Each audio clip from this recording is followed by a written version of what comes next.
de 9 h à 12 h, pas d'internet. L'essentiel des livres, l'essentiel des livres.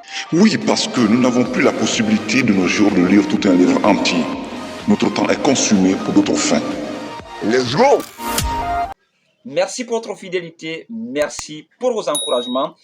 Et si c'est votre première fois d'être là, je suis Jumanigui Anthony, votre coach média personnel. Bienvenue dans notre 19e ouvrage, intitulé bien sûr « L'art d'aller à l'essentiel » de Léo Babauta. Ah oui, le pouvoir d'une vie simplifiée, c'est fixer moins d'objectifs, progresser et changer d'habitude. Bien sûr, je rappelle que c'est un auteur, blogueur américain de grand renom. Vous vous rappelez d'ailleurs de son blog 10 Habits qui a été traduit bien sûr par Olivier Roland. Donc vous allez voir également la préface du document L'art d'aller à l'essentiel qui a été alors écrite par Olivier Roland.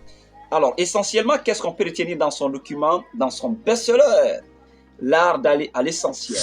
Il faut se focaliser sur l'essentiel, sur le primordial, sur le plus important.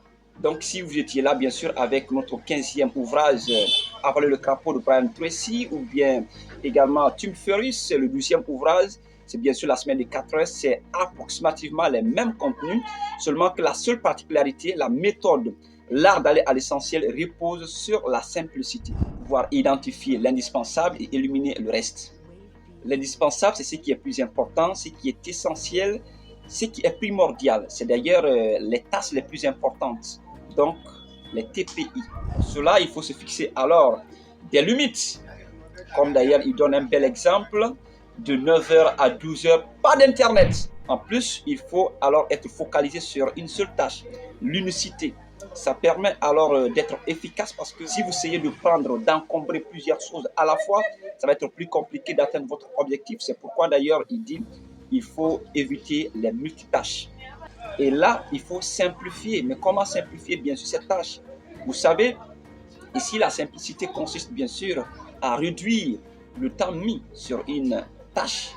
C'est-à-dire, si, par exemple, votre tâche plus importante part jusqu'à 2 heures, il faut en réduire, bien sûr, cette tâche en des minutes. 15 minutes, prendre quelques pauses, et 15 autres minutes, également pour terminer, ou voire même, en tout cas, parcelliser. Donc, c'est une manière alors d'être efficace. Et c'est en cela d'ailleurs aussi, il faut apprendre à dire non.